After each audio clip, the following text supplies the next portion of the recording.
Pernikahan anak di bawah umur lagi-lagi hebohkan jagat maya.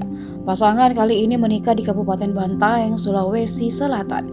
Video pernikahan mereka ramai beredar di media sosial TikTok usai diunggah akun @uwu.uwo pada Selasa 20 Desember kemarin. Terlihat di dalam video Sofyan yang masih berumur 14 tahun dan pengantin wanita putri berumur 15 tahun duduk di atas pelaminan menggunakan pakaian adat daerah tersebut. Keduanya diketahui masih duduk di bangku sekolah menengah pertama. Dari komentar yang diberikan warganet, orang tua kedua pihak menyetujui pernikahan tersebut. Terlihat pesta pernikahan yang digelar sangat meriah.